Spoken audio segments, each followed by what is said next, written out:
Well, welcome, welcome. Can everybody hear me okay? Is the microphone okay? All right. No, okay. Curtis, can you find, you or Cheryl find Alex? Just let them know the speaker is not loud enough so people can hear us. Or I'll put it, is that better? Okay, I'll eat the microphone. There we go, Connie. Okay. All right, well, welcome, welcome. Happy early Saturday morning. My name is Jane Langemeyer. I'm a sales director with Mary Kay, and it is my honor and privilege to welcome you today and to host Connie Kittson along with my fabulous unit. I'd love to recognize them. They're in this third row here. So I'd love for you just to stand. Taylor, you as well.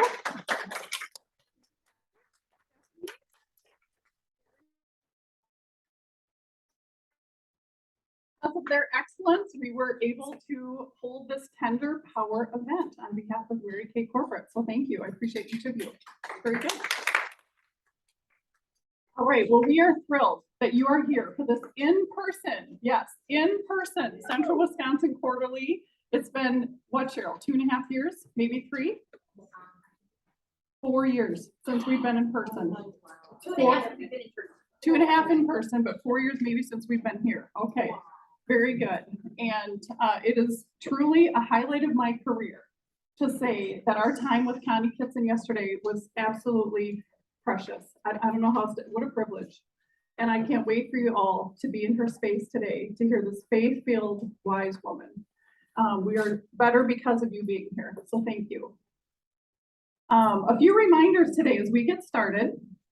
As a professional courtesy, would you take out your cell phones right now and turn them off or silence them? That would be great. We will not have scheduled breaks today. We're going to follow just like Mary Kay Ash did at our corporate events, career conference seminar. So if you need to excuse yourself, just quietly excuse yourself. The bathroom is out here to the left, then you take a right toward the lobby. That's where the restroom is. And if you go up quietly, if you need to refill coffee, it's in the back. If Connie comes in the bathroom, please let her go in front of the line. That would be great. There is an agenda at your place setting, so you have an idea what we're doing today and the order of our morning and early afternoon. We do have some beautiful gifts for ticket sales to your left, my right, benefiting our future Central Wisconsin Quarterly events and the Mary Kay Ash Charitable Foundation. So note the prices are listed at the bottom of your agenda today. Have your cashier check made out to Cheryl Lueck, L-U-E-C-K, L-U-E-C-K. And if you would just quietly excuse yourself, go get tickets. And my ticket sale friends, can you stand so we all know where you are? Right here, here's some ticket sale friends. And Beth is another one who's coming in the back room, okay? So feel free to just go over there and get tickets during the event, and then we will draw right after our lunchtime. All right, if you would bow your heads with me, I'd like to pray, and I'll pray for our lunch as well, since we'll be in 2 different rooms during our lunchtime. Dear Heavenly Father, thank you for this morning, for the sunshine, for the safety of everyone who is here and those that are still on their way. Thank you, Lord, for Connie, for her wisdom, her integrity, her faith-filled life, and how she wants to glorify you in everything that she does, with every interaction that she has. Lord, I ask that you give her the words to share today.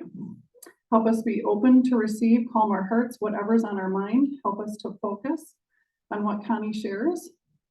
We ask that you would bless the food that we eat for lunch and all that prepared it. Thank you, Lord, for this fellowship and this time together. Amen. Amen. All right, I have the privilege to introduce the beautiful Connie Kittson. Connie, Senior National Sales Director Emeriti, joined Mary Kay in 1987, 35 years ago. Her honors include Miss Go Give, November 2002, which is the highest honor in Mary Kay. She was in a unit club every year as a director. Her highest was in the $850,000 Circle of Excellence. Fantastic, Connie. Connie was a Washington State contest winner, the most improved unit and #1 unit in the state for many years. Her highest commission check in 1 month is over $42,000. Wow. Love it. She is a member of the Millionaires Club earning nearly $4 million in commission during her Mary Kay career. And guess what? Over $2 million additional in retirement with the fabulous Mary Kay Family Security Plan. What a blessing. Connie was nominated by her peers and served on the NSD Advisory Board. She was also invited to train the international NSDs in Dallas and has trained internationally at 2 career conferences in South Korea and in the UK for their leadership conference. She has earned 19 free cars in Mary Kay. 19. I'd love to know who likes to travel in this room. Anybody? All right, we'll see if you'd like to be Connie's travel buddy with these trips. Her trips include Switzerland twice, Scotland, Italy 3 times, Alaskan cruise, Austria twice, Bermuda, Denmark, Sweden, Estonia, Tallinn, Russia, Hungary, Hawaii 3 times, Australia, New Zealand, England, Wales, Ireland, and the British Isles, Turkey and a Greek island cruise, China, England, Portugal, Spain, and Argentina. Wow, that's quite a legacy too, right?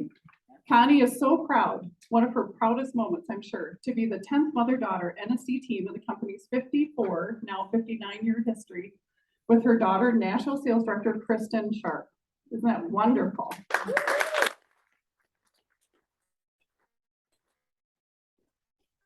Personally, she is single. She has a son, Scott, daughter-in-law Karis, and 4 beautiful granddaughters.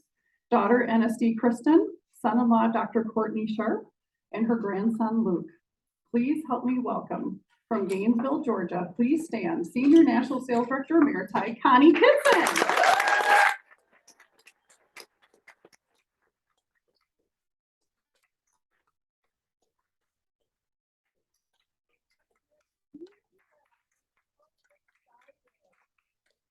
Wonderful time yesterday with all the directors, and we had a full evening. And even we loved being together. We just sat in the lobby.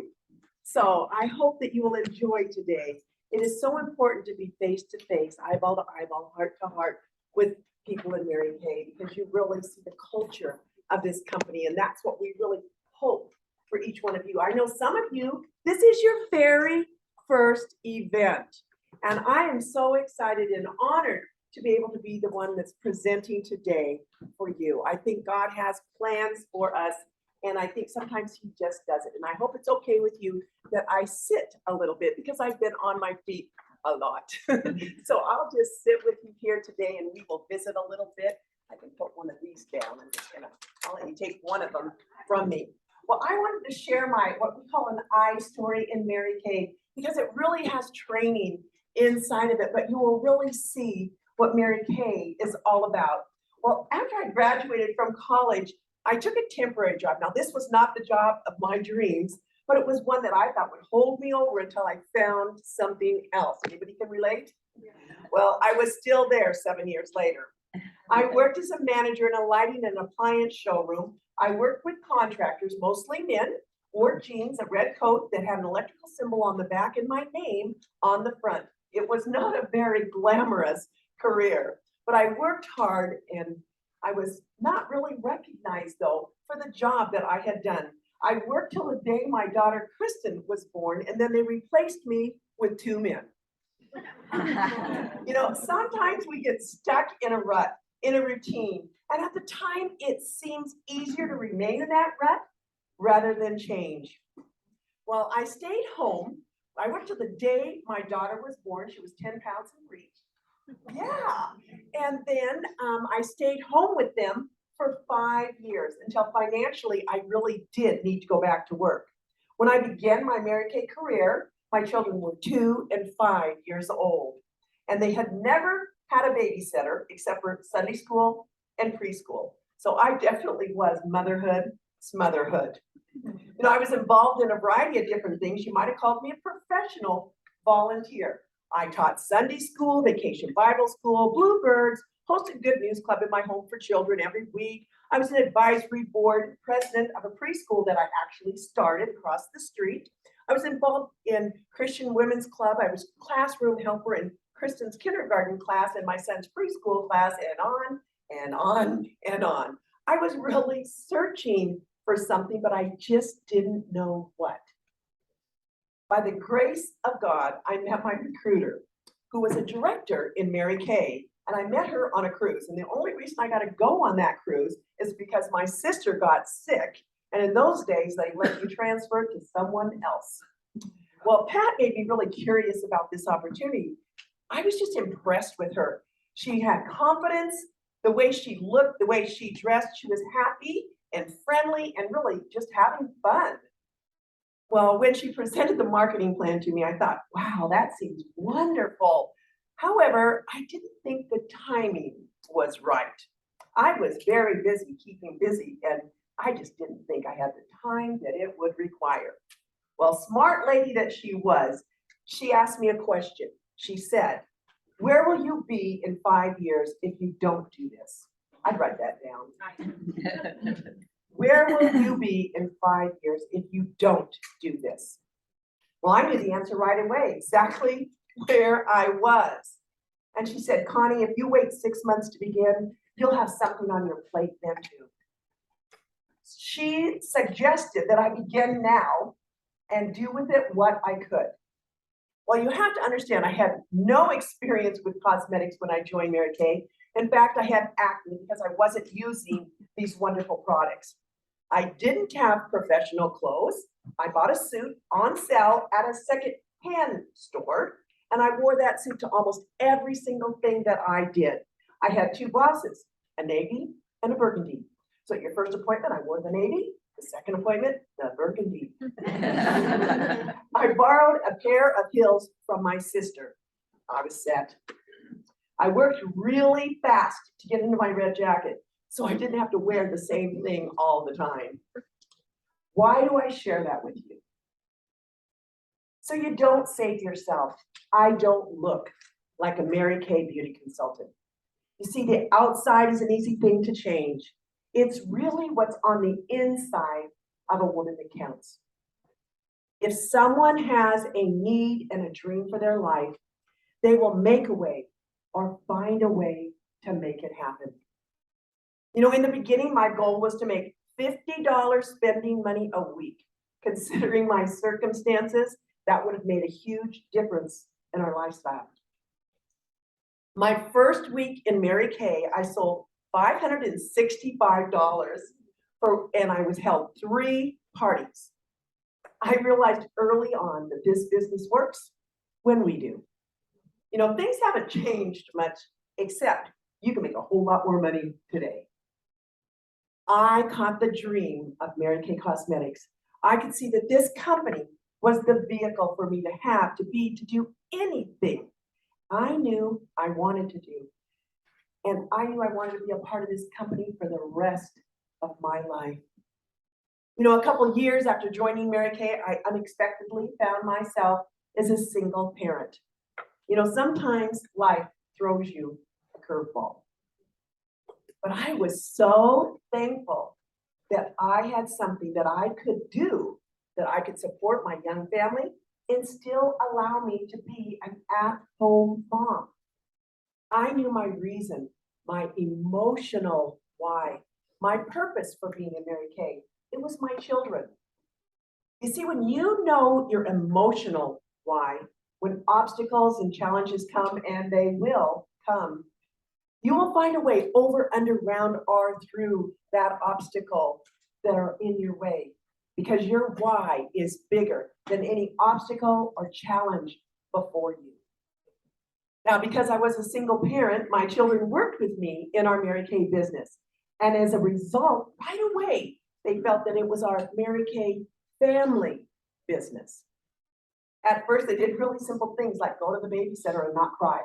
You know, when your motherhood's motherhood, that's hard. They also helped me do things like label the products and stamp brochures and collate newsletters and staple and fold them. They put a stamp on it and labels on them for me. They helped me clean my mirrors and load my car. They went on deliveries with me, and on certain select customers, they got to go make the delivery at the door for me. Now, of course, I had them in clean little clothes. They were dressed up, and they had a script that they would say. And the ladies just thought they were so cute. And because of all that practice of talking to my customers, they were both top sellers for their team, fundraisers and their school fundraisers. In fact, I'll share this in a minute, but when they were little, they had a desk next to my desk. Now, they might be coloring or working on a puzzle, but they were listening to me to talk to my customers on the phone and my team members. They were learning phone skills, people skills, problem solving, how to treat other people, communication skills. They saw work ethic in action and so much more. What goes in your kids' ears comes out their mouth. Ladies, the words you speak, the actions you do, and how you treat other people will have a tremendous influence on your children's lives. When my kids were little, I would set a timer for the amount of time I would work in this business and then the time I would spend with them. So I would set the timer for 30 minutes and I would work like crazy, making phone calls or doing my paperwork. And then after the 30 minutes were up, I would play with them for 15 minutes. They would count down that timer because they knew when the timer dinged that they were going to have mom time, and I would play Candyland, dominoes, or we'd go outside or do something like that. In Mary Kay, you really do learn to set goals. So Mary Kay kids learn to set goals too. My kids always had a goal poster right alongside my goal poster. In fact, they had quarterly prizes, just like I did. Scott's first prize was a Fisher-Price bubble blowing lawnmower. And later in life, I have to tell you this, he had a lawnmowing business and he made great money with all of the clients. And Kristen had a pink scooter. Do you think it's any reason why she has a pink Escalade today? Oh gosh, we had family goals too. Our first family goal was to go to Disneyland. Now, being a single parent, it took a while for us to accomplish this, but we did get to go. And it was such a big deal for my kids. They appreciated it so much, and they told everybody that Mary Kay had paid for their vacation. Your Mary Kay money must have a mission. That will help you get your family behind you. So write that down. My Mary Kay money must have a mission. That way, it will help my family get behind me. As my kids got older, they took on more and more responsibilities in the business, such as checking in an order or labeling it or put it into the inventory on the shelf. They could file things for me, run copies, and they helped me set up for my meetings, do displays, wrap prizes for consultants, and pull orders for consultants. My kids learned to drive in a pink Cadillac. When they had their learner's permit, they practiced driving with me while making product deliveries. And by the time they got their licenses, they knew where my customers lived, and they totally took over making my deliveries. Kristen did that until she went to college, so then her brother took over. And when he went to college, they said, well, where's Scott? And I said, well, he went to college. Women even gave him tips. But he's very personable. Many times he'd say, could you move that planter for me to over there? Because he's this big 6'5" kid. Oh my goodness, it was something else. Kids love to drive. So once they did get their license, they ran all my errands for me, like going to the grocery store and dry cleaners, running to the post office and to the bank. Now, it wasn't all work and no play. Because of my Mary Kay business and the flexibility that it offered, I was able to attend the majority of my children's school activities and their sports games. Both of my children played on traveling sports teams where they would have tournaments on the weekends in a new city. And because I was traveling with them, I was meeting other women sitting in the stands, and I built my Mary Kay business in many of those cities. Mary Kay not only has afforded me the flexibility to participate and travel with my children, it also gave me the monetary resources to afford it. Because I worked my Mary Kay business, I was able to pay for both of my children's college education. They both graduated from college with no debt. And because of that, they both purchased homes when they were 25 and 26 years old. I've always included my children in my business. I believe by working side by side with me is the reason that they have exceptional leadership skills, drive, and a can-do attitude.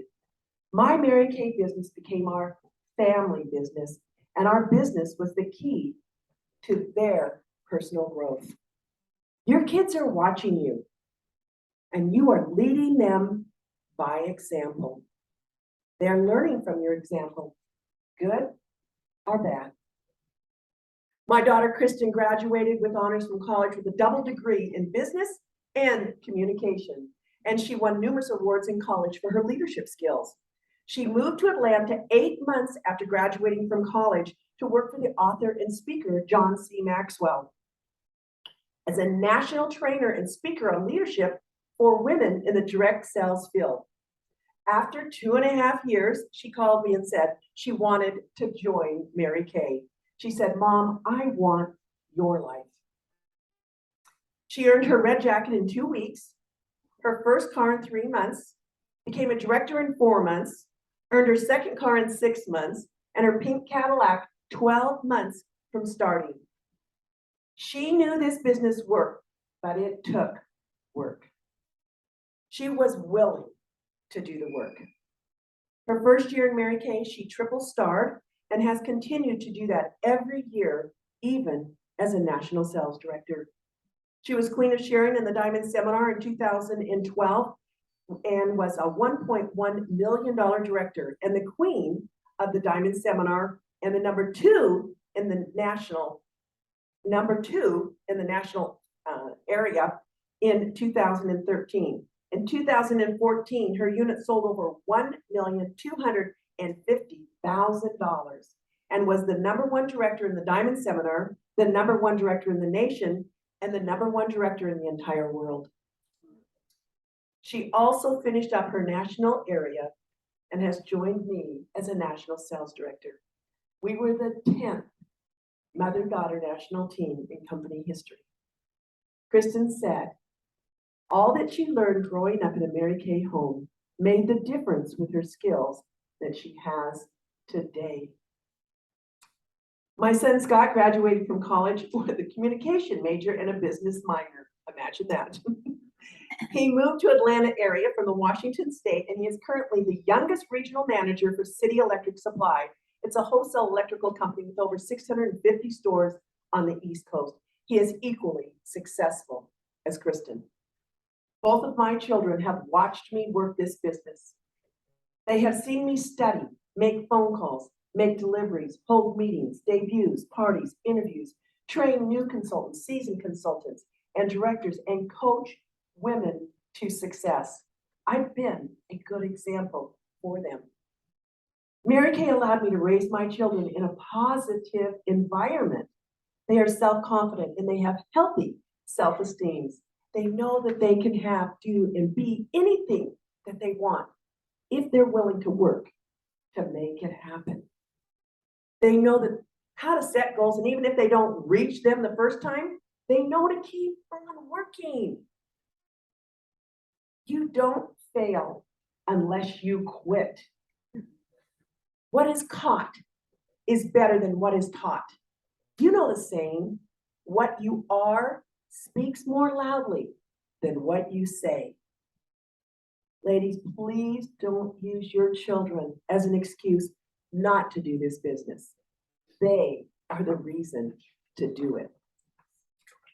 Mary Kay Cosmetics has changed my life and that of my family. It's a wonderful way to raise children and be able to be a parent by working my business out of my home.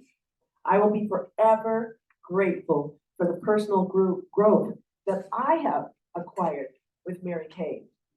Ladies, you've been given a gift with Mary Kay Opportunity. You have a choice what you do with that gift. You can choose to do a little and you'll see a little for your work. Or you can choose to work hard and make a difference and impact your family and other women. Mary Kay Cosmetics needs leaders with good work ethic, integrity, and heart to move up the career path to the position of Red Jacket, team leader, sales director, and national sales director. Ladies, you won't fall to the top of the mountain. You have to climb. And it takes W-O-R-K. But the view from the top is beautiful. And I want you to join me. So, who is willing to do what it takes to build their Mary Kay business and have the life of their dreams? If that's you, I want you to shout, I'm willing. I'm willing. Good, good. And hopefully by the end of the day, more of you will be willing. You heard Mary Kay say that work will win when wishing won't. Well, I am encouraging you to do the work and then some. Our wonderful company has done the and then some to make this opportunity incredible, haven't they? Most of the nationals that I know would probably agree with me that we have not been the most gifted and talented beauty consultants, but we chose to believe anything was possible. We learned this business and we held more skincare parties, facials, interviews, and developed more leaders than anyone else. And that's how we got to where we are. We did that and then some. You know, talent is cheap. What separates the talented consultant or director from the super successful consultant and director is a lot of hard work. You can accomplish anything if you simply believe that it is possible and you do the work. You know, confidence and skill comes in the doing and believing. Write that down because some of you are lacking confidence. Confidence and skill come in the doing and believing. Now, I'm not claiming that you won't have challenges and obstacles, but if your attitude is, how can I use this experience to my advantage? And what can I learn from it? You know, what separates the successful and consultant directors from the rest is also that successful people fail more. They fail more. When life hands you a lemon, squeeze it and make lemonade. Let your dreams come true this year by doing things that the super successful achievers do. And then some. Make that extra phone call to book an interview. Slip in one more party this week. Write one more thank you card or one more postcard to one of your team members. Follow up with that hot prospect one more time. And do the and then some by holding a Power Start Plus again next month. Why not set your goal to make this seminar year the and then some year for you? You know, experts on the science of success know that the brain is a goal-seeking organism. Whatever goal you give it in your subconscious mind, it will work day and night to achieve that goal. So do those daily disciplines that separate you from the masses. You know, as a consultant, why not set a goal to get into your red jacket and then move up the career path to team leader, earn a car, and become a director? And as a director, you want to develop leaders in your unit by moving women into their red and up the career path to directorship. Personally, leading by example by selling our products, and personally, team building. What would it feel like to be in a different place on the career path than where you are right now? Well, I encourage you to set your goals and to do the and then some to make it happen. And when you do, I believe that your 2022-2023 seminar year is going to be a year of the and then some. I hope that that gave you a little overview of really what my life was like for the past 35 years. Jane has done such a wonderful job putting this together. I mean, you can't imagine that.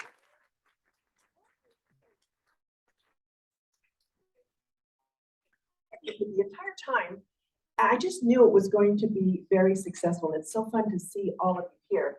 She asked me if I would just share, I'm gonna kind of just do little tidbits for you, okay? Of things that I thought, what could make a difference for you?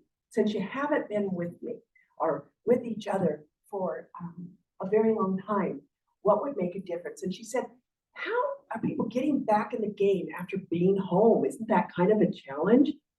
Well, I think women want to gather. Didn't you want to be here face to face? Well, I think your customers and potential customers want to be face to face with you too.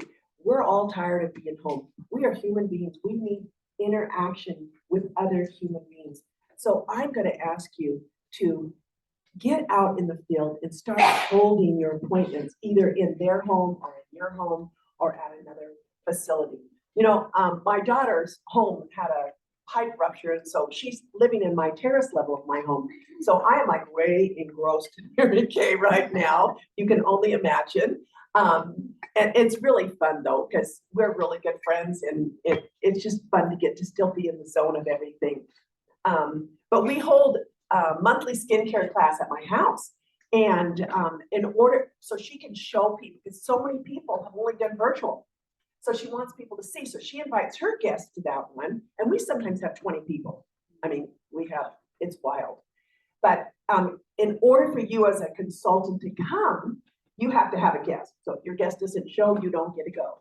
So they invite more than one because they want to make sure that they're there. And so she just shows them how to do a face-to-face appointment. And, you know, women are loving it. It's hard to get them out of our home at the end. They just want to stay and gather still. So if you've been a little bit afraid to get face-to-face with people, I want you to get over it, because women need that face-to-face interaction. And, you know, if you can't do it in your home and she doesn't want you to do it in her home, most restaurants have a little back room that doesn't cost anything. Sometimes I would just buy a plate of hors d'oeuvres from them and use that, because I traveled all over building my area, and I used a lot of back rooms, pizza parlors and Mexican restaurants and things like that. And that can be another way that you do it too. And I think it's got to kind of be a hybrid right now. You're still going to need to do Zooms and Facebook Lives and things like that.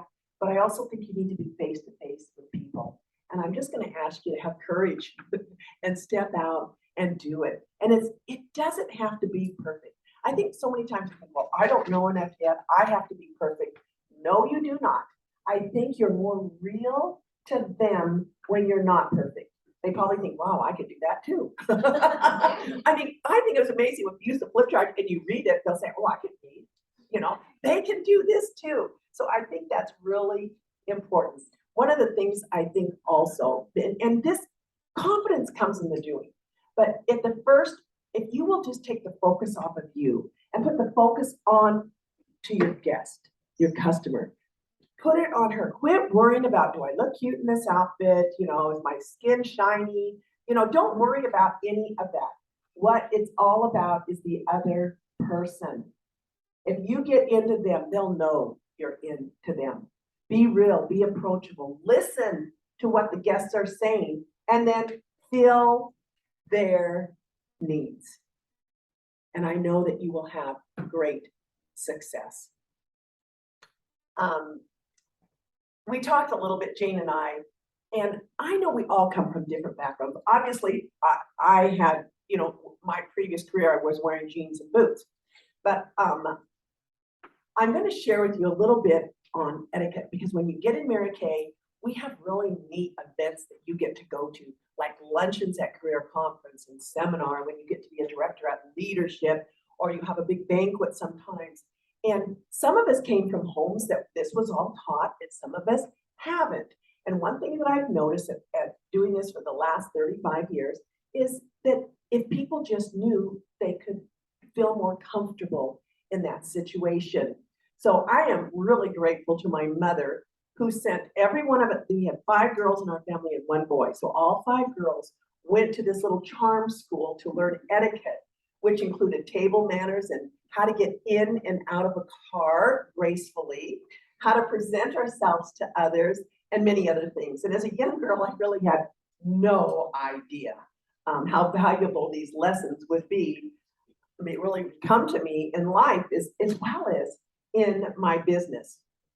You know, consultant etiquette is one of the things that really, I think, sets us apart from the direct selling companies. In Mary Kay, we really pride ourselves on, leaving a good impression and presenting ourselves as ladies with manners. So Mary Kay, our founder, was a beautiful example of this. So some quick tips for you. As a consultant, you should arrive at events on time, which usually means early, at least by 15 minutes early to that event. That's a minimum. You want to make all the guests feel welcome, regardless of who they came with. So introduce yourself to people, smile. As you do that, it's building your confidence too, and it's making that other person who's probably a little bit nervous feel a whole lot better. And consultants and directors alike should always show respect to the speaker by not talking during their presentation. You guys have been very attentive. Thank you for that. But many times, even at seminar, you'll hear people talking behind you and you say, you want to go turn around and go, shh. But they just don't, I believe they don't know. And so that's why we're sharing. If an event or meeting is standing room only, you want to make sure that the guests are seated first. So offer your chair as a beauty consultant or director to a guest. A director's job is to close the guest at the end of the event. So questions and things like that should be held until the director has the opportunity to personally thank each guest for coming. It's not necessary for you to interrupt the director when she's with the guest or someone else, for that matter, to just say goodbye to her. She knows that you're leaving. It's going to be okay. It kind of breaks sometimes the connection with that guest. So just keep that in mind. And as always, follow the golden rule. Customers and recruits, leads, should always be referred back to the consultant. One thing that I learned to say was, I would ask a potential customer, is there a Mary Kay beauty consultant that considers you her customer?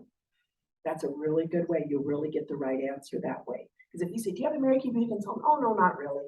But is there a Mary Kay beauty consultant that considers you her customer? Well, let's talk about how we stand in the front of the room or on stage. This is something that I think is really important as a woman. And you will like your pictures from now on if you will know this little tip.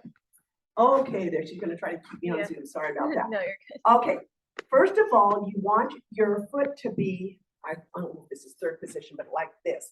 You put your heel in the arch. I'll stand here and you can see too. You put your heel in the arch of your foot. Okay, got that? Okay. Sorry. That's okay. Then if you turn your hips this way, you're going to be thinner. How many would like that? Okay. So it makes your hips look thinner. And your shoulders, this is more flattering than this because you're sideways. And it tightens this up too. So when you're standing on stage and getting recognition, if you do that, you're going to look already 10 pounds lighter. And if you really have a problem and you want to, you can pull up your sleeve because this is the skinniest place on your arm. On your body, so it is real flattering. Now, here's something else. When we stand on stage, a lot of times we put our hands like this. It's a fig leaf. Not the best. Or you do military. And if you're busty, you really look busty now. Your hands hang to your sides. Just drape to your sides naturally. So when you're up here getting recognition this afternoon, I would like you to consider trying those little tips, okay?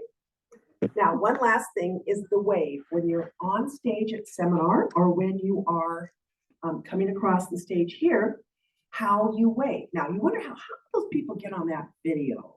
If you go to a company event, you see that the people going across the stage waving and they get on the video. It's usually because of their stage presence.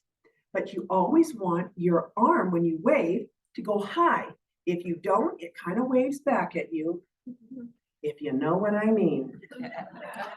Arm straight up when you wave, and it's your back arm. So when I'm facing the crowd, it's my back arm. Otherwise, this is what you get.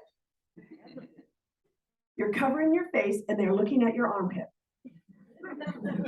Not the most attractive place on a woman, okay? So it's your back arm. So your arm that is down at your side is facing your audience. So you wave this way. So you know what we're gonna do now?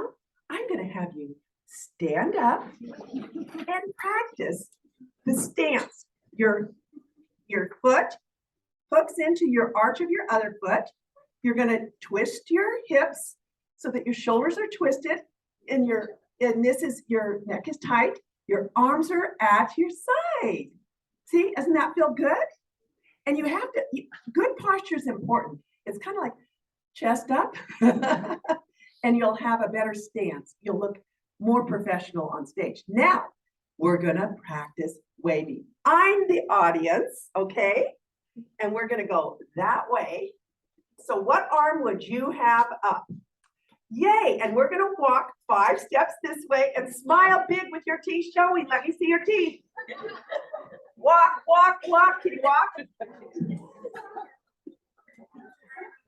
Good, big teeth, yay.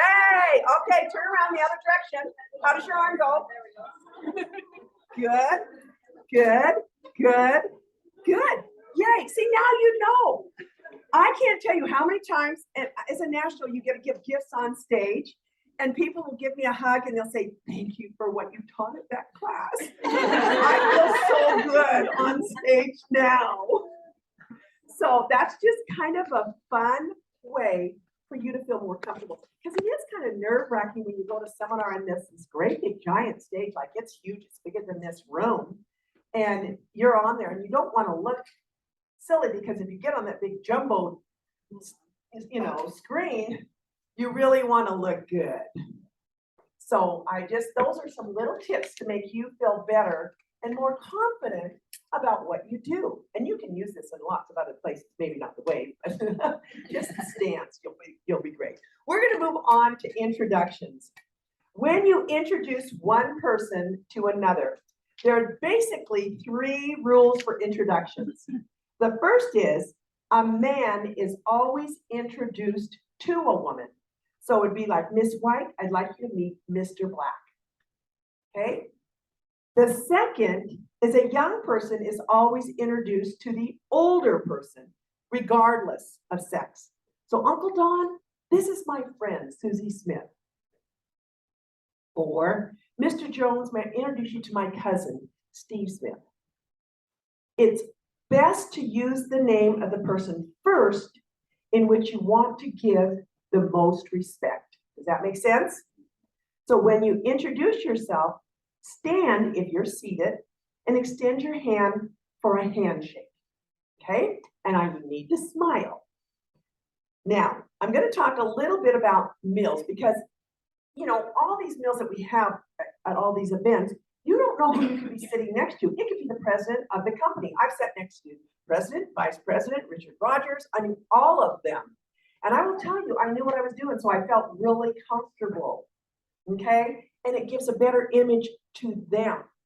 When you first sit down, sometimes there's a lot of silverware. Just work from the outside in, and at the top of your plate is your dessert. But I'm going to give you a couple things. And always with Mary Kay, now not at this event, we're not going to do it, but any Mary Kay function, there's always a prayer. People are hungry, they sit down, they just start eating. You don't, you wait. You wait, because they're going to say a prayer, and then you can. Your water will always be on the right. Just think wet, right water. So when you see a glasses, you don't, all these glasses around the big table, you're something, which one is mine? Yours is on the, and your bread plate will always be on the left lumpy. That's how I remembered it. And your napkin is either going to be in a cup or glass, and if it's in the right cup, it would be your napkin, right? Or it could be on your plate. Now, when people ask you to pass the salt and pepper, or if they just said, pass the pepper, please, you would pass the salt and pepper together. And as it goes around, you see, this is what I see it. Everybody uses it before it gets to that person. You don't do that. You pass it all the way around to that person, and then they can pass it back through the crowd. You don't use it on the way. And this is another one that, people don't eat at tables anymore. I still eat at table with my family. I always have, always will. So I used to take my son to restaurants on a date night when he was growing up.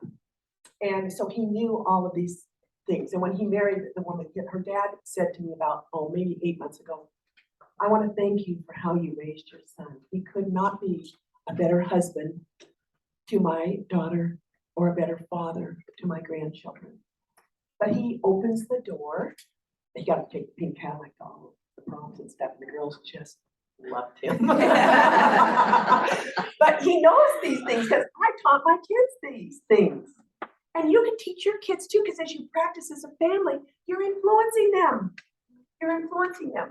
I gotta make sure I stay on track. Keep me on top. Okay, but anyway, when the butter's on the table, put the butter on the dish, from the dish onto your bread plate, okay?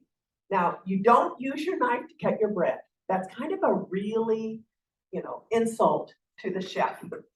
You just tear the bread. So, and then you only butter the piece that you're gonna put in right away. You don't butter the whole thing. You tear a little piece, you butter that piece, and then you don't set it down till you eat it. Does that make sense? These are just little simple things, but don't you want to feel good if you're sitting next to the president? I would. So let's have a look at some common table manners. It is perfectly okay to eat finger foods with your fingers. You can bite a little piece, off of larger items. And if they're messy, you would use your spoon or your fork. The following items like bread, cookies, corn on the cob, chips, French fries, hors d'oeuvres, sandwiches, small fruits, berries, and cubed cheese are finger foods. You never put the entire sandwich in your mouth, however tiny it is, the whole thing does not pop in. Eat a small bite off of it. And then after you stir in your sugar, your cream, and your tea or coffee, you just place the spoon on the saucer. Does that make sense? And you don't blow on your coffee or tea. It just sits there on the table to cool off. And, I've heard people go, we don't do that either. No slipping. And as soon as you're seated, pull out the napkin from its setting. You unfold it and you place it on your lap. Sometimes at these meals, they'll even have the waiter do it for you and puts it on your lap. And at the end of the meal, allow the waiter to clear the plates. They don't want you to stack them. I know we do that at home. They don't want you to do it. Just leave it. That's their job, to come around and take it. And then you lay your napkin on the center of the table, right where your plate was. Now, if you have to leave the table inadvertently during the meal, you put your napkin on the left of your plate, or you can leave it on your chair, but you keep the soiled part down. And if you happen to drop your napkin on the floor, do not pick it up. Signal the wait staff and they will supply you with a fresh, new napkin. And you want to dab it lightly on your lips and then you just kind of fold it over a little bit. And you don't have to stretch across the table. Just politely ask the person nearest to the item to pass it to you. If you are requesting to pass something, pick it up and place it next to the person. Things don't really get passed hand to hand. I just set it on the table and she can pick it up and set it on the table. She picks it up. That's kind of how it goes around the table. You don't rest your elbows on the table. Your mama was right if she told you that, but you could put your forearms on the table and that's okay.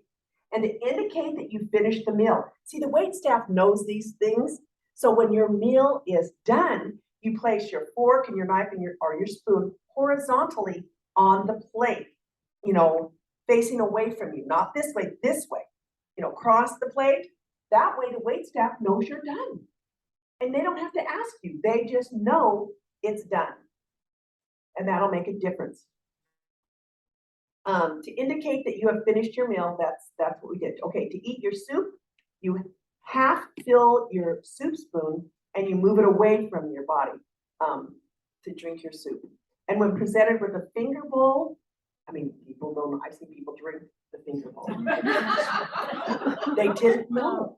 They simply didn't know. That's why I thought, I just want you to feel comfortable at the next place. But you just dip your fingers in it and gently tap them on your napkin. Okay?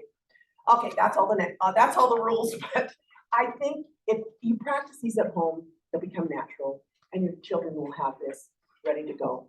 Let's talk about appearance for a little bit. In your community, you are Mary Kay, upholding this positive professional image that is a rewarding experience for you. You take your business more seriously when you're well dressed, and so do others. We suggest that you wear a dress or a suit or a skirt combination to your skincare parties, facials, and other Mary Kay functions. If you just have one well-fitted black skirt with that beauty coat, absolutely okay. You know, it really gives you a professional look that you want, and it really does protect your clothing. I think it's great to have your name embroidered on your beauty coat because that's how your people remember you. At dinner the other night, the woman had her name embroidered on her shirt. It was Kathy. I still remember. So your name can be embroidered. I want to suggest that you do not wear low tops or dresses that have cleavage showing. I know it might be in style, however, it doesn't present you in a very professional manner. And you know, you're leaning over the table and that doesn't look so good with other women. And I see this all the time, that's why I'm saying it. And if her husband is there, she's not going to appreciate this much. Also, if your dress is too short and you're leaning over the table, not a pretty sight. I don't care how pretty your legs are. No, no, no, no. An appropriate length dress. I can't tell you how many times when I would go out to make delivery, most of the time I dressed in a dress in my office because that was kind of in the day what we did. But before I went on a delivery, I put on a skirt. I always looked professional, and I think my customers really appreciated that. And just a quick tip about hair and makeup. If you have not had a compliment on your hair in this last month, I would consider cutting it, coloring it, getting more of it, or a new style. I can tell you one time there was a national speaking and I went up afterwards and I just told her how much I liked her hair. She said, great, it's a wig. I took it off. I thought, oh, she was so real. But you know, isn't that great? Anyway, we sell skincare and color cosmetics, so consider taking a minute to freshen your lipstick if you have, and if you have oily skin, those beauty blotters and powder work great. And before you're meeting or on a Zoom or getting together with a customer, your image sells your position. So I think that's very important. Now, I didn't have a lot of money when I started, but I will tell you, I made sure what I wore was well fitted, clean, pressed. I think it's important. I always tried to look my best. Along with that, you want to be professional and personal in servicing your customers. I think they remember that. You know, you can do 10 times perfect and make one mistake and then remember that. So I just tried to over deliver. When you treat your customers with honesty, integrity, and you over deliver, you will create a loyalty with your customers and they will give you referrals. I believe that when we understand and practice etiquette, it gives us the confidence in our business. So I really hope that this has been helpful to you. Okay, and I need you to give me a signal on how many minutes I still have. You have about 45, 50 minutes yet before we do your. Yay, good, because I have a whole bunch more. We're going to loosen up a little bit because I know for some of you that's like, oh, but I want you, I want to share with you something that I think is really good, and it's really about how to make a connection with someone right away, because I think it'll make a difference. You want to check to see if your body language is open. You gotta have the right attitude, and it kind of takes care of itself. But let me tell you a little bit about what I would like, how I would like you to do this. We're going to give you, I'm going to give you 6 different ideas on how to make a good impression in just seconds, okay? First of all, you know, it really takes about 3 or 4 seconds of meeting someone where you can create understanding that you are sincere, safe, trustworthy, and you kind of open the door for further connection, it will present itself to you. So I want you to draw some symbols down your page, one right below the other, because I think sometimes we see in word pictures.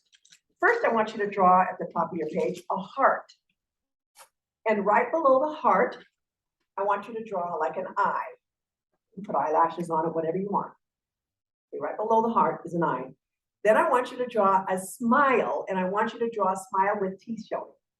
I don't care if you don't like your teeth, because nobody can really tell that much. You got to smile, because they can't tell you're smiling. If you just, I've watched people say they're smiling on me, and I don't see it. Big smile.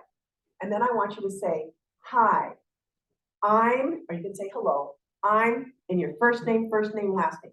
Hi, I'm Connie, Connie Kittson. Put your name in there. Hi, I'm. And then I want you to do a symbol. I get mixed up as forward slash a little. A lean, that lean sign, you know, and so you're going to be leaning forward. I want you to just do that lean sign. And then just draw a picture of a hand. So you have a heart, an eye, smile, the words hi, I'm, first name, last name, the lean symbol, and then the bottom one is a hand. I'm going to tell you what these represent, because this is going to be a cheat sheet for you. The heart represents your attitude and your body. For this to work successfully, you must already have that positive attitude. So basically, your heart is going to face the other person's heart. You're going to, when you meet somebody, when you're at an angle, you don't make the same connection as when you turn heart to heart. Kind of like eyeball to eyeball, but that's it. The eye is the second part of the greeting. Be the first to make eye contact. Look for this new acquaintance directly in their eyes. Let your eyes reflect your positive attitude. Eye contact really is real contact.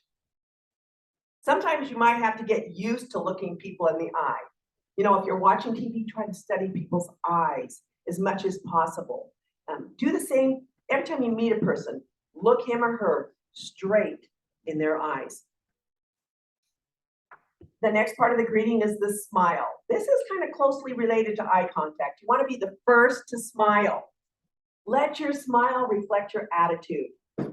Now that you've gained that person's attention through your open body language, your eye contact, and your beaming smile, what that person is picking up on subconsciously is an impression not of someone grinning and gawking fool, but of someone who is completely sincere.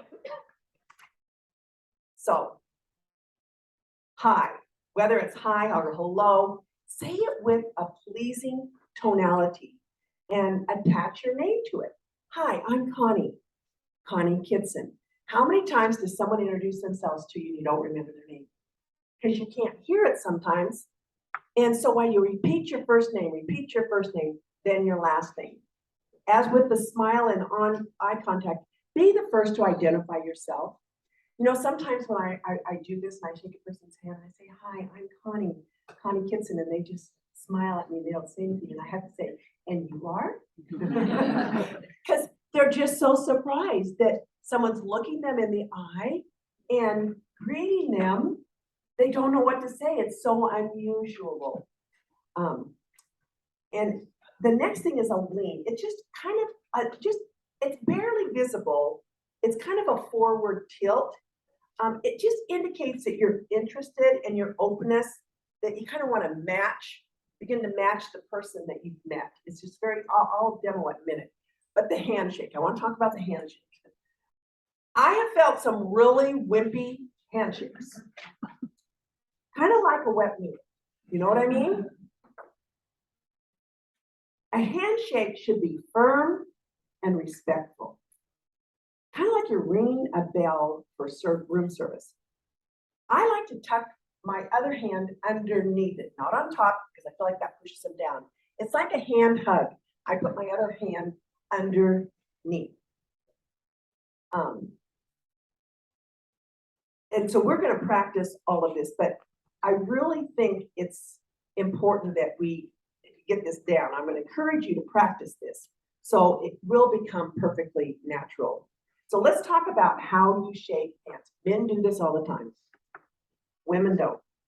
You grip the hand firmly but comfortably, because you have to remember they're wearing rings, or they might have a little bit of arthritis in their hands. So it's comfortable, but not like a squeeze. You kind of put one foot slightly forward, it kind of gives you balance. This kind of gives you that impression of your body language being open. You shake hands with two little short up and down movements. One indicates a lack of interest, and three is kind of overdoing it. And you want to avoid these handshakes because they kind of make a bad impression. The dead fish, you know, or the crusher, the one, you know, or the pumper. You've been with people like that. Or the squeezer, oh my gosh. Or the jerker. So you have these. I'm going to have you stand up and we are going to practice with our neighbor. I know that some of you are going, I hate this stuff. You won't change your attitude. And so remember that forward lean is just if one foot's forward, you kind of just lean into the person, okay? All right, let's go.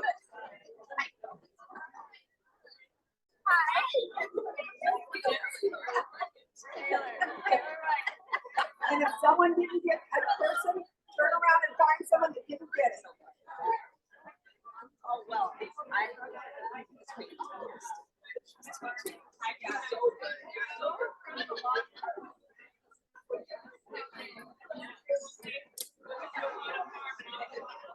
Okay, very good. All right, I'm gonna let you sit down. At first, it feels uncomfortable, but trust me, it's like anything, it will get better. I'm gonna let you sit down. See, this is, I know, we kind of lose a little control. That was part of my theory is to get you to stand up and move a little bit, because we need that. But if you will practice this, I guarantee you will make a good first impression with people. They will feel it. You'll feel more relaxed because you know what you're doing. It's kind of like this, this, this, this, and this. And if you have to put those hearts and all that on a 3x5 card, so you look at it enough time, you'll remember all of those steps. But remember, you need to say, hi, I'm first name, last name. I want you to practice that, okay? Because otherwise, they're not going to hear your name. But we're going to talk about 3 simple rules for remembering names. You need to listen for the name. Most people do not hear the name the first time, so be sure and listen intently while being introduced.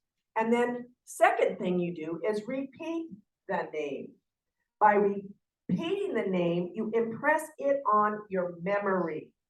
You want to use it often during that conversation. And the third thing is to associate the name. By associating the name with either an idea, an object, another person, you have a better chance of recalling it later. The ability to remember names and faces is a great asset. Remember, everyone likes to hear his or her name. So, okay, take a deep breath. Oh, we're done with that part. You're going to be better for it, though. It's kind of like a mom knowing what your kids need. You do. And this will be good because now when you have lunch with the president, you're going to know exactly what you're doing. Oh, this has been such a wonderful weekend.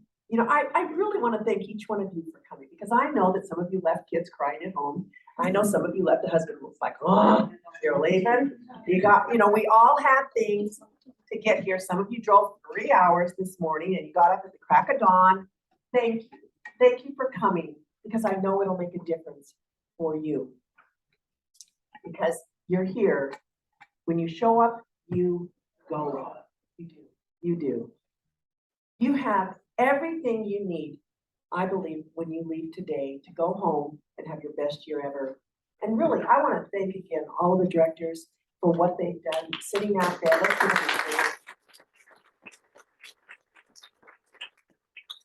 You know, it really does take teamwork to make an event successful. So thank you, ladies. And I knew it would be good. I knew it would be good, Jean. Well, I want to share with you 10 tips to be your best and share some things that I've really learned when I was an active in Mary Kay for 31 years and 35. I feel like I'm still in Mary Kay because, you know, when you have a daughter at the level she's at and she lives with you, I know. And she uses me all the time. Well, Mom, you're a prize this month. I'm like, oh, great. Or Mom, could you just call this person for me? Or Mom, could you do this? So I'm still very, very active, which is fun, I was at seminar with her. We're going to be at leadership together. We're going to be at career conference together and retreats together. We're going to be in a retreat in Salt Lake together, doing it together in November. So I have a lot going on. So I want to share with you things that I think will help you to be your best. So please write the tip down, and then I have a question for you at the end of the tip. So write the tip down and then the question, because some of this you need to ponder when you go home, okay? And you know, there's something about writing. Mary Kay said, the faintest ink is better than the most retentive memory. It does something in your brain when you write it down, believe it or not, or you type it. It really is helpful to remember. So the number one thing, the best know what they want. The best know what they want. I think a lot of people spend their life being average or good at something, but don't strive to be great. The best of the best not only know what they want, but they want it more. So my question to you is, what do you want from your Mary Kay business? What do you want from your Mary Kay business? It is crucial, ladies, that you figure this out. Number two, the best want it more. We cannot measure desire in terms of merely thoughts and wishes. The best not only do the things that others won't do and invest time others won't invest, but they do so with passion and intent to get better. So the best are never satisfied with where they are. So my question to you is, how satisfied are you with your career level? The third, the best are always striving to be better. If you're striving to get better, then you're always growing. And if you're always growing, then you're not comfortable. To be the best, you have to be willing to be uncomfortable and embrace it as part of the growth process. The best see there is room for improvement, and their humility and passion drive them to improve. The average ones, however, don't see it or they don't want to see it. The fact is, past success does not determine future success. Past success does not determine future success. Future success is the result of how being prepared and work. You know, to do those IPAs, income producing activities, and how you strive to improve every day. It's a commitment that the best of the best make every week, every day, every hour, every moment. Force yourself to be uncomfortable. My question to you is, how are you striving to be better? How are you striving to be better? Number 4, the best do ordinary things better than everyone else. Work hard on the right things. It means you must identify the little things, perhaps those income producing activities that are fundamental to your success. And then you must focus on them, practice them, and strive to execute them with excellence. My question to you is, how much effort have you put into practicing your skills? How much effort have you put into practicing your skills. Number 5, the best are super focused. There's no secret recipe.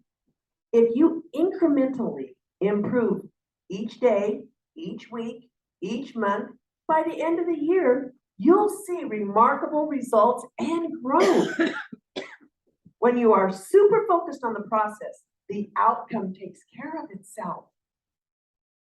Master your skills. My question is, what skills have you mastered? What skills have you mastered? The best are mentally strong. Being mentally strong means you stay positive through adversity.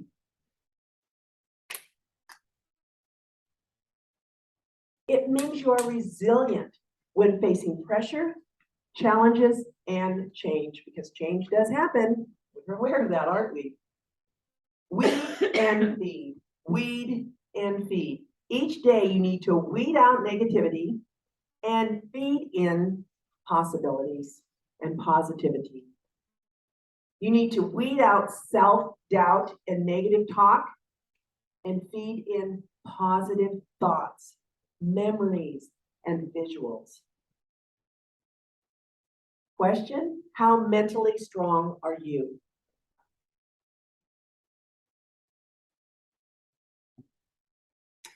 Number 7, the best overcome their fears. You know, those that succeed, those that reach the pinnacle of greatness, are able to face this battle of overcoming fear and win. You know, the acronym for fear is false evidence appearing real. Mary Kay Ash is quoted as saying, "Courage is the art of doing what we fear to do and doing it well, no matter how difficult we think it might be." My question to you is, how would it feel to replace courage for fear?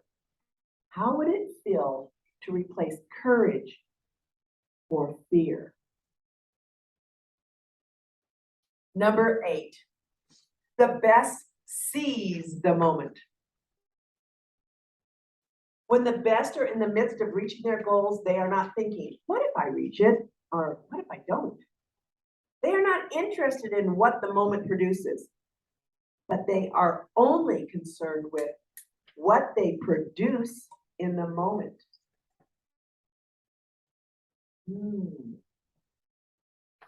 Rather than hiding from pressure, they rise to the occasion. And as a result, the best define the moment rather than letting the moment define them. So, how intentional are you with making moments count? How intentional are you with making moments count? Number 9, the best leave a legacy. You leave a legacy by living and working with a bigger purpose. You leave a legacy by making your life more about, others than just you. You leave a legacy by moving from success to significance. So, what legacy are you leaving?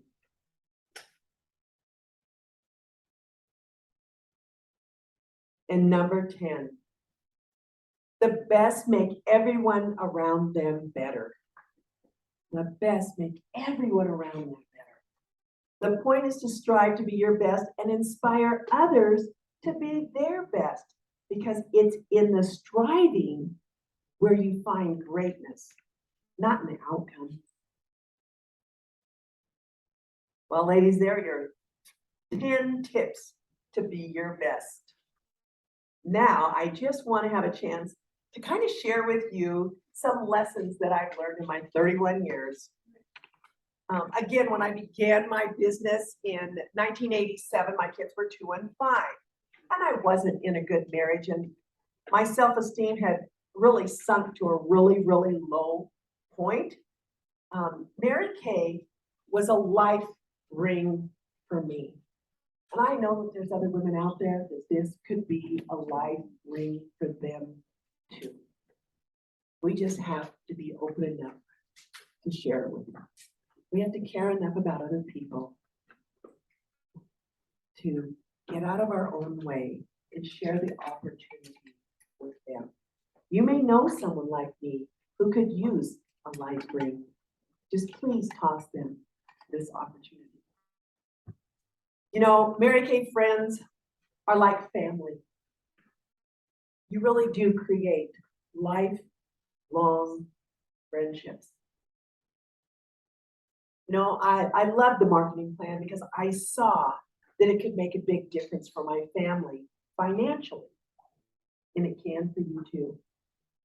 It can for you too. It's better today than it's ever been. You know, I worked hard on my image because I didn't think I looked like a Mary Kay beauty consultant when I started. I didn't have the clothes or the skin that I thought I should have. It was motivational for me to get into my red jacket. So if you were a person like me and you're not in your red jacket, get in your red jacket because everybody's the same then. I loved it that we could get director suits because I thought I didn't have to spend my money on a whole bunch of clothes. I could wear that suit to everything and I would wear my suits out. But it just allowed me to save that money I would have spent on clothes to put away for my kids' education. I was willing to learn and master the skills. The online courses that you can take today, I think, are great. And do they still give you the certificates when you complete them? I would get every single one of those. We had a consultant's guide when I started, and it was pre-drilled, and it was about this thick. So I decided I was going to read it because I really had no education around me. I lived in a little tiny town with flashing yellow light. There was no sales directors. So I read this manual, and I highlighted everything I didn't know. I have that manual, and almost the entire thing is highlighted. I knew nothing. But by the time, for me, learning the skills gave me so much more confidence. I could tell you what was on page 110. I practiced and studied and read and reread. I read that manual so many times, I had to put it in a binder because the pages were falling out of it. That was my training that I received because there wasn't any around. But it was great training. What we have online is great training. You just have to do it. And then you got to get in the field because that's really where you practice it. You get better at it. I held 3 parties a week. That isn't fancy, I know, but that's what the book said to do, so I did it. I thought they might fire me if I don't. I just held 3 parties week in, week out, week in, week out, week in, week out. I really did fall forward to success. Falling down, but I was always getting back up again. I won my first car in 8 months by doing what that consultant guy told me to do. 3 parties a week, offered 2 people the opportunity from each party. Pretty simple. I was so excited to get this car because the car we had no air conditioning. Now, I lived in an area where it got to be 117 in the summer. And I had 2 little kids, and they would just scald them in that car. So I was so excited to be able to get a car with air conditioning. You know, each little success along the road built my confidence and my self-esteem. I attended my weekly meetings driving from the state of Oregon to the state of Washington. It was about 30 miles. And I attended week in, week out. I attended every career conference and seminar for 31 years. And as a director, every leadership conference except for one. I was in the hospital.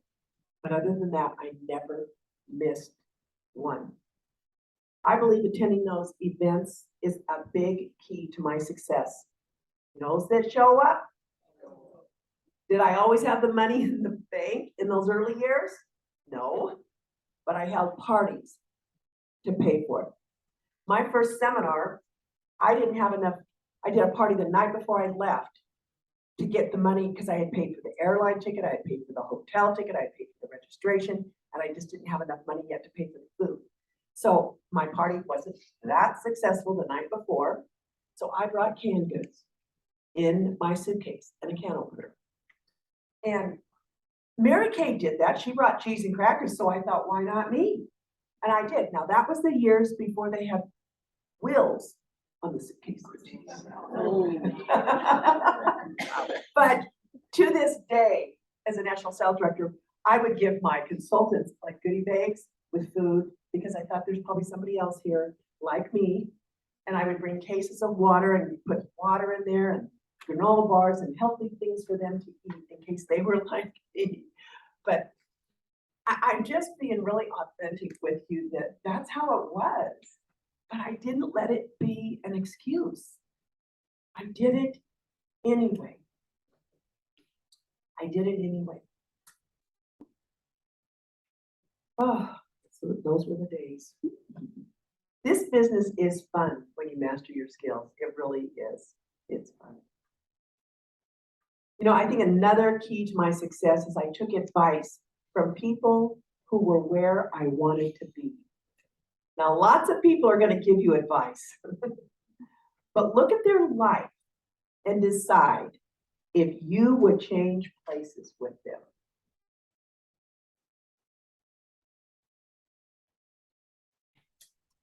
I loved the personal growth that came from Mary Kay. I was so shy and lacking confidence, and I believe today that I have become a confident, strong woman because of Mary Kay.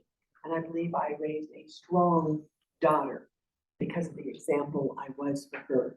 And I'm so grateful because I think where would I have been had I not done Mary Kay? I've loved making a difference and impacting other women's lives.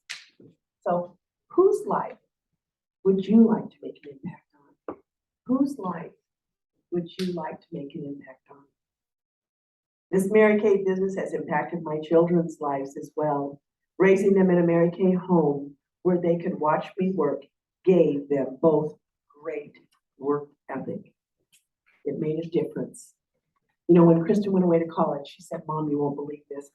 Some of these girls don't even know what their mom and dad do." She said, "I know everything. They don't even have goal posters. They can't even make a hair appointment or order pizza." It was so interesting. She was just thinking everybody had our life. Because when I did my Monday night meetings, I gave them so much money and they could order pizza. Well, they would figure out the best deal in town and order that, and they kept the change. They weren't dummies. So she just couldn't believe that people, you know, maybe they just did too much for their kids. I want you to enroll your family in your Mary Kay business so that they think of it as our business. Allow your kids to work in your family business and earn extra money and learn good work ethic. If my kids wanted this special kind of jean, I said, "Well, I only buy this kind. So you want the extra? You got to work." And they did. You want to believe in this company. They really do have your best interest at heart. The marketing plan works when you work it. And I don't know if you know this, but in other countries, the marketing plan is not the same as in the United States. In some countries, you don't get paid commission on recruiting until you have 5 recruits. They don't naturally make 50%. Some countries only make 30%. What we have in the United States is really, really, really, really good. Really good. I would encourage you to study the advanced brochure. If you don't know what it is, it's online. It's your career path. Print it. It's under resources on your navigation bar. Work your business with integrity. Don't take other people's customers or recruits. The true measure of your character is what you would do if you were sure no one else would find out. Intentionally build a strong customer base. I categorize my customers A, B, and C customers. My A customers, wow, they bought all my lines, everything from me. My B customers bought the basic skincare sets. And my C customers were color only. I just worked to move people from a C to a B, from the Bs to the As. And that's how I contacted them. I contacted the A's and B's before I contacted the C's. They deserved it, but I would do things to move people up to become a better customer. Provide good customer service. Build a connection with your customers. Ask questions and listen to her. Ask her if she's using an eye cream. She might not. She maybe doesn't know which one. You need to ask. I'm going to encourage you to do the preferred customer program. It retains your customers. Do you know that we haven't always had it? We used to mail, we didn't always have lookbooks either. We used to mail a beauty book to our customers. And then when we got, the first time they did this, it was like direct support, and we had to handwrite all of our customers down. You guys have it easy. You really do. If you're not participating in the preferred customer program, I'm going to encourage you to do it. You can participate, but then you have to also call your customers. That's how you're going to get the results. And work your business with consistency. Stay healthy. You need to eat healthy foods, exercise, and get enough rest so that you have the energy to do this business. I'm 69 and I run circles around most people because I've worked really, really hard to stay healthy and to be active. And so you can too, because I needed the energy to be able to work. Work on your IPAs. I keep saying this to you. I knew the girl that created income producing activities. Her name is Beth Vernon. She just got married. Her husband passed and she just remarried. And if you really think about this, income producing activities, you can do a lot of things that are not income producing. We can stay busy in Mary Kay doing stupid stuff. Do the right things. Money management, I'm going to tell you, use the 60-40 split and learn about the legal and honest and ethical tax deduction. Your nylons and shoes don't count. You know, there are plenty. Learn about them and you'll keep more of your money. And build a team of consultants that want to hold parties. I'd like you to write that down. Build a team of consultants that want to hold parties. They want to develop a customer base and they're willing to work. If they don't want to do that, keep them as your customer. Be others focused. You will get what you want if you help enough other people get what they want. And if you want to be a leader, be a good follower first. Write that down. If you want to be a good leader, be a good follower first. How supportive are you of your director and your NSD? You know, your team is watching you respond to the leadership above you. Build positive relationships. People go along with people they get along with. Be kind to others. You know, John Maxwell said, to measure a leader, put a tape around her heart, not her head. Listen more than you talk.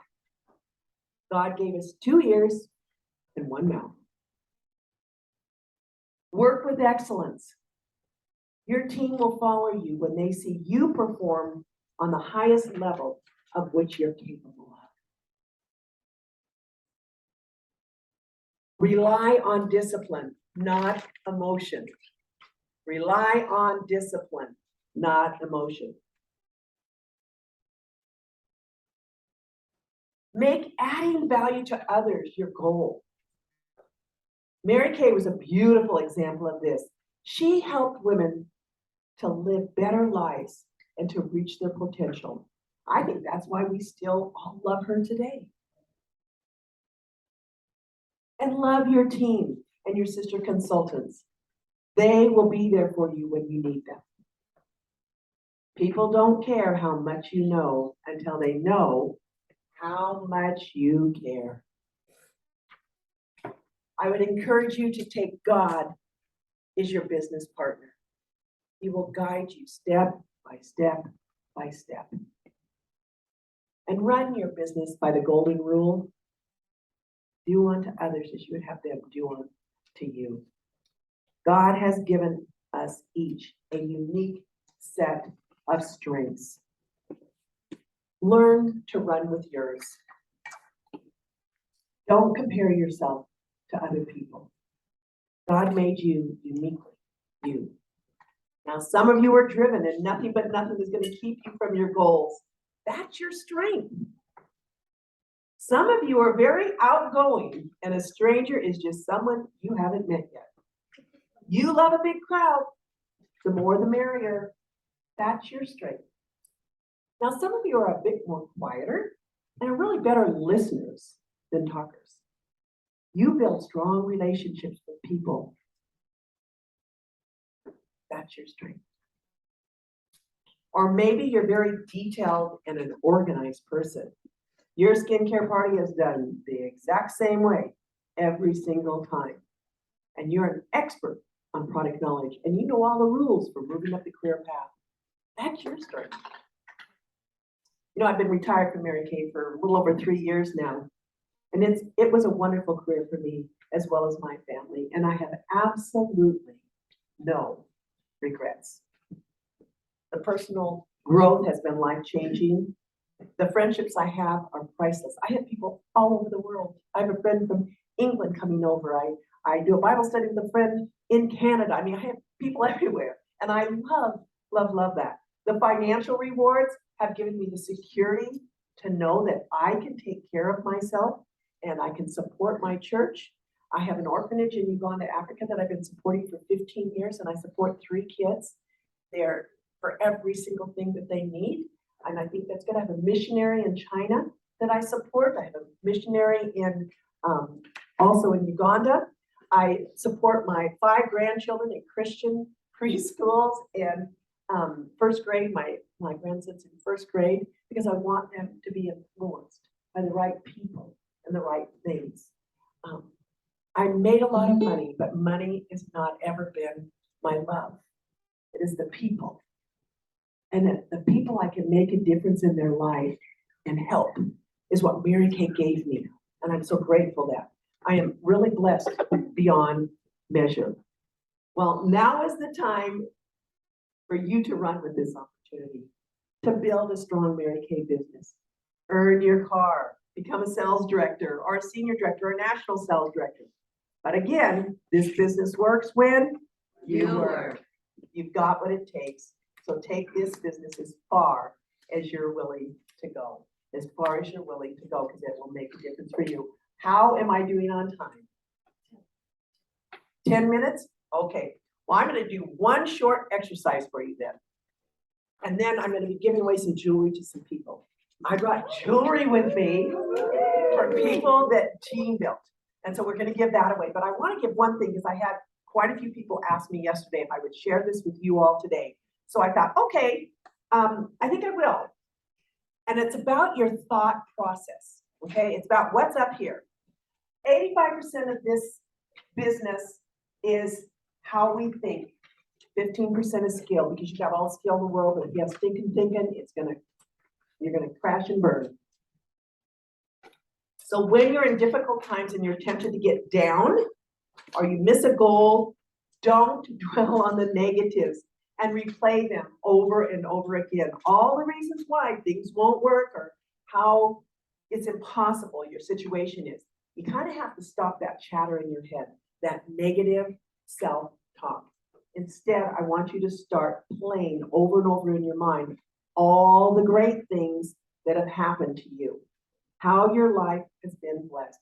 Gosh, you're in Mary Kay, for goodness sakes, with a company that millions and millions of women want to be associated with. I want you to think of a time when you were disappointed, when it seemed like the doors were closing to you. But when you look back now, things worked out for the best. Learn to play the victories over and over in your mind. And if you have suffered a setback or been through a disappointment, remember, every setback is a setup for a comeback. You may have been knocked down, but you weren't knocked out. You got to get back up and dust yourself off. And remember, God has you in the palm of his hand. So much about self-motivation is the conversations that we have in our head. If you want to change your life and make it better, the one thing you can do, I believe that all successful people do, is they change the self-talk. The brain operates like a giant computer. Whatever you put in is exactly what you're going to get out. And it stores it like a giant filing cabinet. And it doesn't know the difference whether something is true or false, positive or negative, good or bad. It just takes in those messages, it stores them, and then it acts on those messages as though they were true. The result is that who we are, or who we believe ourselves to be, is based on the programs that we have stored about ourselves in our subconscious mind. Without us even thinking about it, our programs take over and they direct our lives. There's an African proverb I want you to write down. When there is no enemy within, the enemies outside cannot harm you. When there are no enemies within, the enemies outside cannot harm you. I'm going to have you draw what I call a thought cycle. And it looks like this. I want you to draw a circle on your paper. Draw a circle. And at the top of your circle, I want you to make a little rectangle and write the word circumstances. Write the word circumstances.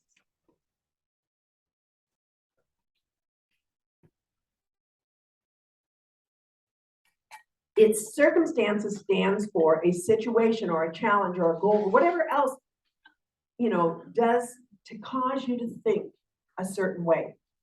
Then at 2 o'clock, I want you to put an oval and write the words thoughts. Thoughts, T-H-O-U-G-H-T-S, thoughts. You draw a little arrow going down to that. So circumstances, draw an arrow going down to thoughts. Most people are unconscious of their thoughts, but this is where everything starts snowballing. This really is the most important part of the thought cycle. Now I want you to draw at 4 o'clock. I want you to draw a heart shape and write the words feelings inside. Feelings inside. This represents emotions like happy or sad or angry or confused or joy. These feelings come from your thoughts. Does that make sense? Now I want you to draw a little arrow up to you can make a lightning bolt.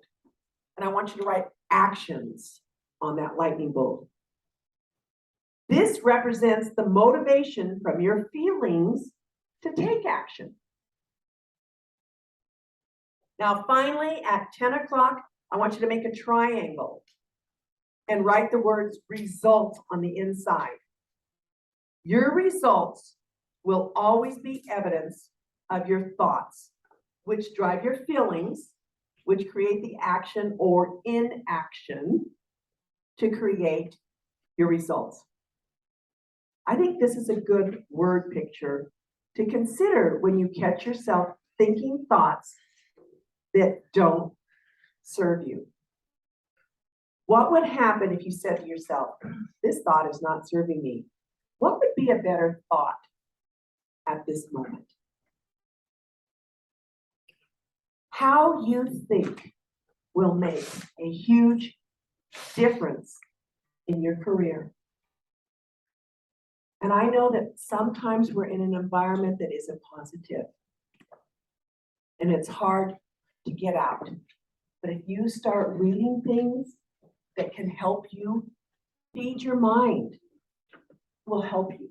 Be around people who are positive. We become like the 5 people we associate with. Who are those 5 people? It'll make a difference for you. But you can change your thought process.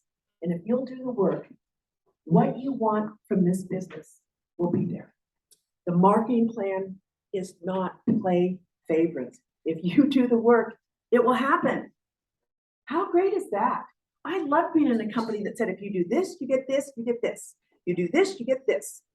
I love that. Nobody could say, well, you know, she doesn't have enough education, or she isn't this, or she isn't that. I did it based on my work and how I thought.